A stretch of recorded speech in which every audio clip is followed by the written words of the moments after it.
Oke guys, ketemu lagi dengan Beak Padu. Video kali ini akan menyambung video kita sebelumnya, di mana video tersebut menampilkan manusia yang diterkam oleh buaya hingga meninggal. Nah, kita akan langsung turun ke lokasi kejadian dan mewawancarai masyarakat yang menjadi saksi mata. Tidak perlu berlama-lama lagi, Mimin mulai saja. Sebenarnya bukan pertama kali yang buaya mencelakai warga. Kejadian buaya menerkam manusia di desa saya. Jadi saya memutuskan untuk melihat langsung lokasinya seperti apa dan kondisi sekarang itu seperti apa. Itu saya akan sedikit menjelaskan perjalanan kita. Jadi kali ini saya berada di Pontianak. Jadi untuk menuju ke Kabupaten Kayong Utara sendiri itu kalau lewat jalur air ya, menggunakan klotok gitu kan atau kapal, itu butuh waktu sekitar ada yang 16 jam, 14 jam sampai 8 jam. Nah, nanti kita akan pergi dari sini itu naik motor sekitar 1 jam, baru kita lanjutkan ke naik klotok itu sekitar 8 jam baru nyampe ke Kecamatan Teluk Batang atau Pelabuhan Teluk Batang. Nah, itu untuk nyampe lokasi kita butuh waktu sekitar 20 menit. Nah, baru nyampe di Kabupaten Kayong Utara dan Desa Padu Banjar. Jadi kawan-kawan harap sabar, pantengin terus video kita.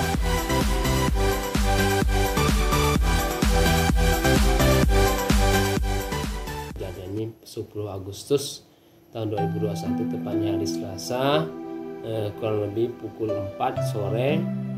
Beliau mau mandi sore di tepi parit di depan rumah beliau. Ini memang sebelumnya itu buaya itu udah beberapa bulan yang lalu sudah masuk, 2 bulan yang lalu. Cuman kita sudah sering menghimbau juga, mensosialisasikan kepada masyarakat ya tidak usah beraktivitas dulu ke parit karena buayanya masih sering keluar masuk. Cuman bagaimana cerita beliau melihat kondisi airnya mungkin sangat dangkal, airnya yang tingginya kurang lebih 1 meteran ya. Pada saat sore itu beliau mandi. Jadi beliau mandi,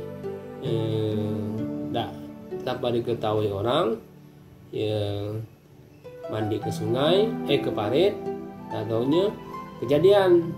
Jadi info dari sekitar lingkungan masyarakat di situ, tetangganya ada bunyi kayak ada satu suara yang keras, bebek naik. Nah, itu informasi dari tetangganya. Jadi tidak lama kemudian tetangga yang depan rumahnya, ibu tuh berteriak, melihat kondisinya lagi diserang buaya tuh dari mandi tuh. Akhirnya datanglah tetangganya bersama anaknya. Kondisi beliau pada saat warga datang menolong dia sudah merangkak naik dari parit ke tepi parit. Artinya beliau melawan, mungkin dia memberontak pada saat buaya itu menangkap atau menggigit beliau. Dan beliau naik ke atas dengan kondisi udah bercucuran darah. Ini tolong sama warga dinaikkan ke rumah, di mana kondisi lukanya beliau ada di leher bersama dengan kepalanya, belakang, dan juga ada tangannya luka dan mengeluarkan darah. Pada saat itu kita dengan sigap dilaporkan oleh masyarakat, yang kita datangkan ambulan desa. Kondisi beliau masih sekarat, kita bawa pakai ambulan bersama keluarga. Kondisi waktu itu lepas kejadian pun hujan lebat. Kita bawa dalam perjalanan dia sebelum sampai Sungai Paduan Puskesmas itu udah sebenarnya udah tidak ada nadi lagi informasi dari saksi yang berada atau keluarga yang berada di ambulan. Tapi untuk memastikannya bawa ke puskesmas, kondisinya sudah tidak terselamatkan lagi. Jadi malam itu kita bawa pulang ya, kita di rumahnya berduka di RT 3 Dusun Sutra A2 di Desa Padu Banjar.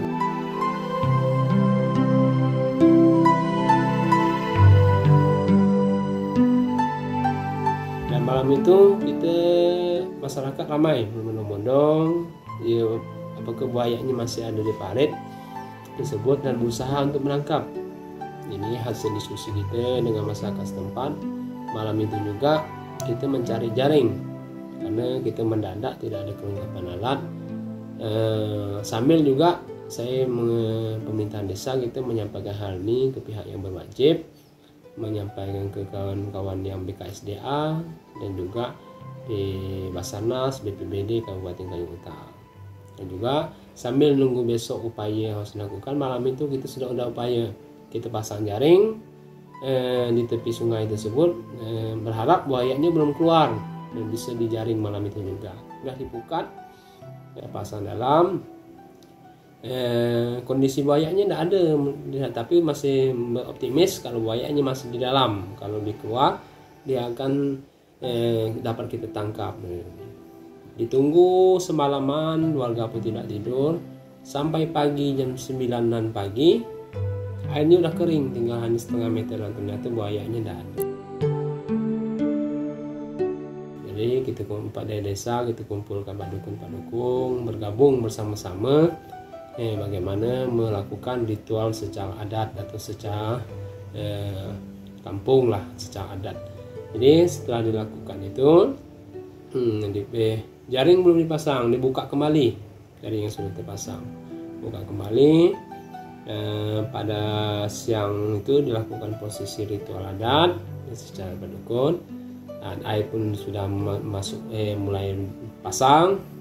Kita tunggu dari besi kerena, kita mensterilkan tempat supaya masyarakat tidak ramai-ramai berbondong-bondong ke tepi parit. Bagaimana kita Pak Dukun berupaya untuk memancing buaya masuk kembali ke tempat kejadian. Lebih pukul 17.00-an lewat, jam 5 lewat, masyarakat sudah kita atur yang bagian untuk menjaga masyarakat tidak berbondong pergi, kita sekat dan perjalanannya supaya tidak ramai buaya supaya masuk. Di pertengahan untuk di arah sungainya kita minta Pak Dukun Pak Adatnya berupaya membagi buaya yang telah bersalah tersebut dan telah menelan korban jiwa almarhum Adani tersebut. Pada saat dipanggil, upaya-upaya sudah muncul di depan parit di antara sungai, dia tidak mau masuk. Akhirnya Pak Dukun berinisiatif mengikat bebek, memancing bebek, kasih pancingan bebek di situ, supaya dia untuk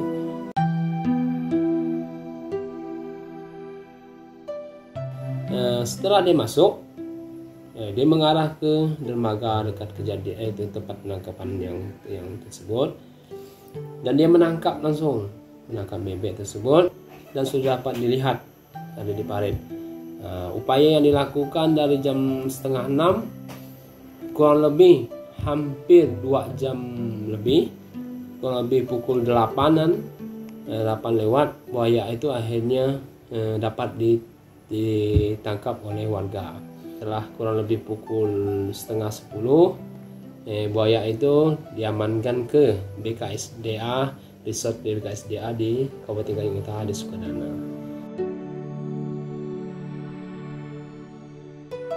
Nah, setelah kejadian itu sudah tertangkap, informasi ke besoknya BKSDA Kabupaten Kayong Utara itu buayanya sudah mati. Oh, dibawa Pak Des? Malam itu juga dibawa, tapi besoknya sudah mati dan dikebumikan oleh di Sukadana. Jadi kejadian ini sebenarnya bukan pertama kali penyebabnya yang buaya mencelakai warga kita, tapi tidak sampai menelan korban jiwa.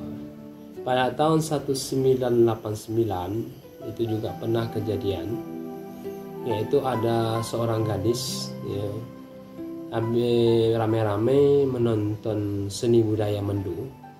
Dulu kan belum ada listrik dan TV, belum ada gadget HP juga, nonton mau cuci kaki di parit, dia juga pernah digigit, cuman berhasil ditarik, ditolong sama teman-temannya.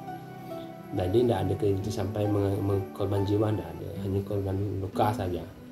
Jadi dilakukan ritual juga pada saat itu dari pendahulu kita, dari tokoh-tokoh masyarakat, dan buaya itu menyerahkan diri karena dia bersalah dan juga dieksekusi juga pada saat itu.